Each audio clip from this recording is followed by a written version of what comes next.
ಶ್ರೀರಾಮನ ವ್ಯಕ್ತಿತ್ವ ಚಿತ್ರಣ ಇಲ್ಲಿದೆ ನೋಡಿ. ಕೇಳಿದೆಯಾ ಲಕ್ಷ್ಮಣ ಮಾರುತಿಯ ಮಾತಿನ ವೈಭವ. ತಾನು ಮಾತನಾಡಿದರೂ ಕಿಂಚಿತ್ತೂ ಅಪಶಬ್ದವಿಲ್ಲ, ವ್ಯರ್ಥ ಶಬ್ದವಿಲ್ಲ, ಪುನರುಕ್ತಿ ಇಲ್ಲ, ಅಪಲಾಪವಿಲ್ಲ, ಅಮೂಲ್ಯವೇ ಎಲ್ಲ. ವೇದ ಪಾರಂಗತ ನೀತ, ಪಂಡಿತ ನೀತ, ವಾಕ್ಪಟು ಈವ. ಈತನ ಮಾತಿನ ಕೌಶಲ್ಯಕ್ಕೆ ಮಾರು ಹೋಗಿದ್ದೇನೆ. ಇದು ಹನುಮಂತ ದೇವರ ಬುದ್ಧಿ ಕೌಶಲ್ಯ. ಹೀಗೆ ಸ್ವತಃ ಶ್ರೀರಾಮಚಂದ್ರನಿಂದ ಅಭಿನಂದಿಸಲ್ಪಟ್ಟಿದ್ದು. ಚಿತ್ರಣ 1.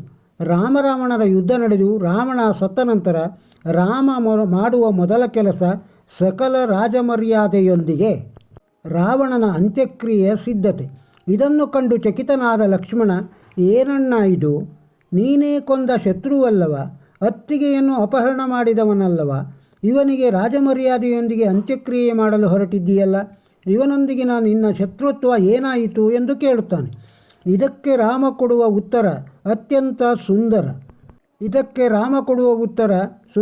ತಮ್ಮ, ಇವನು ಜೀವಂತ ಇದ್ದಾಗ ಮಾತ್ರ ಇವನೊಂದಿಗೆ ದ್ವೇಷ. ಇವನ ಮರಣದೊಂದಿಗೆ ಇವನೊಂದಿಗಿನ ನನ್ನ ಶತ್ರುತ್ವವು ಮುಗಿಯಿತು. ಮೃತ ವ್ಯಕ್ತಿಯ ಮೇಲೂ ಹಗೆತನ ಸಾಧಿಸುವವನು ಮನುಷ್ಯ ಅನ್ನಿಸಿಕೊಳ್ಳುವ ಅರ್ಹನಲ್ಲ ಎನ್ನುತ್ತಾನೆ. ಯಾರನ್ನೂ ದ್ವೇಷ ಮಾಡಬೇಡಿ, ದ್ವೇಷ ಮಾಡಿದರೂ ಸತ್ತ ಮೇಲೆ ಅವರ ಬಗ್ಗೆ ಕೆಟ್ಟ ಮಾತನಾಡಬೇಡಿ. ಚಿತ್ರಣ 2. ಶ್ರೀರಾಮನಿಂದ ತನ್ನ ಪತ್ನಿ ರಾವಣನು ಯುದ್ಧದಲ್ಲಿ ರಾಮನಿಂದ ಹತನಾದ ಸುದ್ದಿ ಕೇಳಿ ದುಃಖತಪ್ತಳಾದ ಮಂಡೋದರಿ ಆಕ್ರೋಶದಿಂದ ಯುದ್ಧಭೂಮಿಯೆಡೆಗೆ ಧಾವಿಸಿದಳು. ಮಯಾಸುರನ ರಾಕ್ಷಸ ರಾಜ ಹಾಗೂ ಹೇಮಾ ಎಂಬ ಅಪ್ಸರೆಯ ಮಗಳಾದ ಅವಳಿಗೆ ಯಕ್ಕಶ್ಚಿತ್ ಮಾನವರೆಂದರೆ ಯಾವ ವಿಧದಲ್ಲಿಯೂ ತನಗೆ ಸರಿಸಮಾನರೇ ಅಲ್ಲ ಎಂಬ ಭಾವನೆ. ಅದರಲ್ಲೂ ಮಹಾಬಲಿಶಾಲಿಯಾದ ತನ್ನ ಪತಿಯ ಶೌರ್ಯದ ಬಗ್ಗೆ ಅವಳಿಗೆ ಅಪಾರ ನಂಬಿಕೆ. ಮುಖದ ಮೇಲೆ ಸಿಟ್ಟು, ಕೆದರಿದ ತಲೆಗೂದಲು, ಪ್ರಲಾಪಿಸುವ ಧ್ವನಿಯಲ್ಲಿ ಲಂಕಾಧಿಪತಿಯನ್ನು ಸೋಲಿಸಿದ ಆ ರಾಮ ಯಾರು ಎಂದು ಕೇಳುತ್ತಾ ವಾನರ ಸೇನೆಯತ್ತ ನಡೆದಳು. ಆಗ ಶ್ರೀರಾಮನು ಒಂದು ಬಂಡೆಗಲ್ಲಿನ ಮೇಲೆ ಕುಳಿತಿದ್ದನು. ಸೂರ್ಯನ ಕಿರಣಗಳು ಅವನ ಮೈ ಮೇಲೆ ಬಿದ್ದು ಅದರ ನೆರಳು ಭೂಮಿಯ ಮೇಲೆ ಬಿದ್ದಿತ್ತು.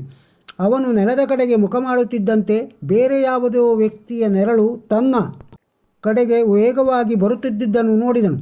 ಅದು ಯಾರಾಗಿರಬಹುದೆಂದು ಅವನಿಗೆ ತಿಳಿಯದಿದ್ದರೂ ಅದೊಂದು ಸ್ತ್ರೀಯ ನೆರಳು ಎಂದು ಗೊತ್ತಾದ ತಕ್ಷಣ ಅವನು ಒಂದು ಹೆಜ್ಜೆ ಹಿಂದೆ ಸರಿದು ತನ್ನ ನೆರಳು ಅವಳ ನೆರಳಿಗೆ ತಾಗದಂತೆ ನಿಂತನು. ಅದನ್ನು ಗಮನಿಸಿ ನ್ಯಾಯ ಅನ್ಯಾಯಗಳನ್ನು ತಿಳಿದವಳಾದ ಮಂಡೋದರಿ ಮುಂದೆ ಹೋಗದೆ ಅಲ್ಲಿಯೇ ನಿಂತುಬಿಟ್ಟಳು. ಅವಳಿಗೆ ಕೂಡಲೇ ಅರ್ಥವಾಯಿತು, ಶ್ರೀರಾಮನಿಗೆ ಸಿಕ್ಕ ಈ ಯಶಸ್ಸು ಯುದ್ಧಭೂಮಿಗೆ ಮಾತ್ರ ಸೀಮಿತವಲ್ಲ. ಮಾನವನಾದರೂ ಮರ್ಯಾದಾ ಪುರುಷೋತ್ತಮನಾದ ಅವನಿಗೆ ಅದೊಂದು ನೈತಿಕ ವಿಜಯ. ಪರಸ್ತ್ರೀಯನ್ನು ಹೇಗೆ ಗೌರವಿಸಬೇಕೆಂದು ಬಲ್ಲ. ಅವನು ನಿಷ್ಕಳಂಕ ಚಾರಿತ್ರ್ಯದಲ್ಲಿ ಅವನ ಯಶಸ್ಸು ಅಡಗಿದೆ. ಇಂತಹ ಸದ್ಗುಣವು ಬಲಾಢ್ಯನಾದ ತನ್ನ ಗಂಡ ರಾವಣನಲ್ಲಿ ಇಲ್ಲವಲ್ಲ ಎಂದು ಅಸಹಾಯಕಳಾಗಿ ಕೊರಗಿದಳು. ಶ್ರೀರಾಮನನ್ನು ಮರ್ಯಾದಾ ಪುರುಷನೆಂದು ಕರೆಯಲು ಈ ಪ್ರಸಂಗಕ್ಕಿಂತ ಬೇರೆ ಕಾರಣ ಬೇಕಿಲ್ಲ ಅಲ್ಲವೇ? ಚಿತ್ರಣ 3. ಶ್ರೀರಾಮಚಂದ್ರ ಚಿತ್ರಕೂಟದಿಂದ ಮುಂದೆ ಹೋಗಿ ದಂಡಕಾರಣ್ಯದಲ್ಲಿ ಕೆಲವು ಕಾಲ ಕಳೆಯುವ ನಿರ್ಧಾರ ಮಾಡಿದ. ಹಾದಿಯಲ್ಲಿ ಗಂಗೆಯನ್ನು ದಾಟಬೇಕಿತ್ತು. ಬೇಡರ ರಾಜ ಗುಹ ತಾನೇ ನಾವೆಯ ಹುಟ್ಟು ಹಾಕುತ್ತಾ ರಾಮ, ಸೀತಾ, ಲಕ್ಷ್ಮಣರನ್ನು ನದಿ ದಾಟಿಸಿದ. ಶ್ರೀರಾಮಚಂದ್ರ ಗೌರವದಿಂದ ದಾಟಿಸುವ ಶುಲ್ಕ ಕೇಳಿದ. ಗುಹ ದೈನ್ಯನಾಗಿ ಹೇಳಿದ, ಸ್ವಾಮಿ, ವಾಸ್ತವದಲ್ಲಿ ನಮ್ಮಿಬ್ಬರ ವೃತ್ತಿ ಒಂದೇ, ದಾಟಿಸುವುದು. ನಾನು ಇಹದಲ್ಲಿ ನದಿ ದಾಟಿಸುತ್ತೇನೆ, ನೀನು ಭವದಲ್ಲಿ ದಾಟಿಸುತ್ತಿ.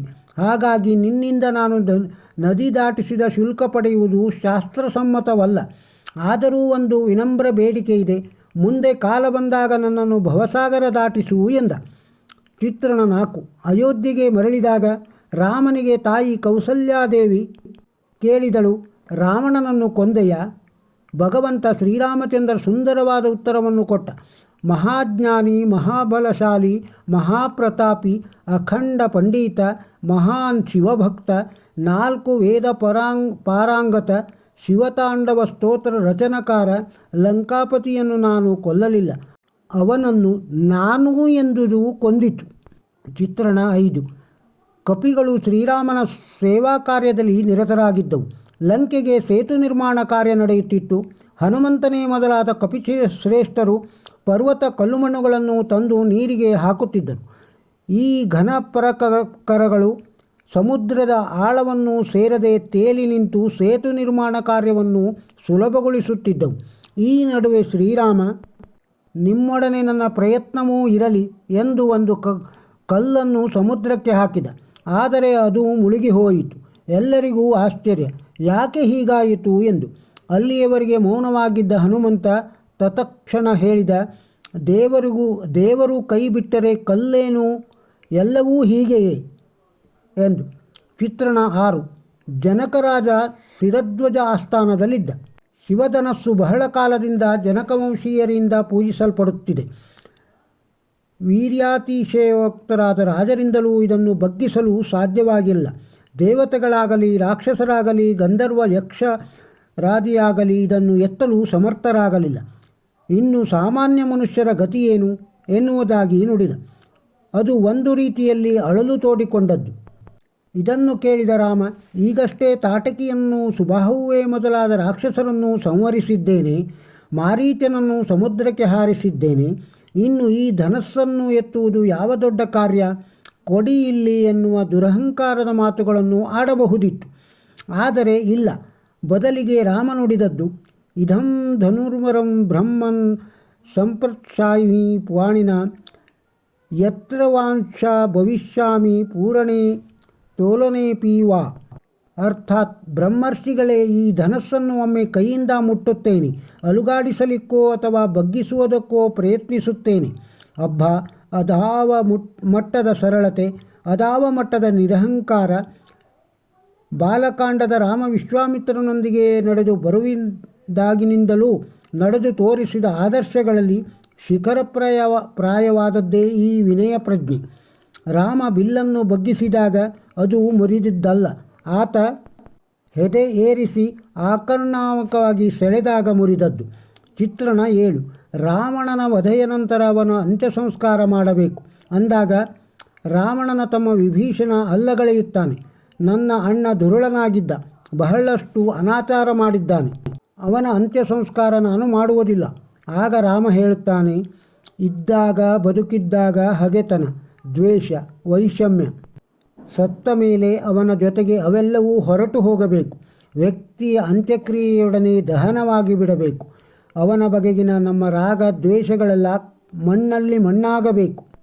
ನೀನು ಅಂತ್ಯ ಸಂಸ್ಕಾರ ಮಾಡದಿದ್ದಲ್ಲಿ ನಾನು ಮಾಡುವೆ.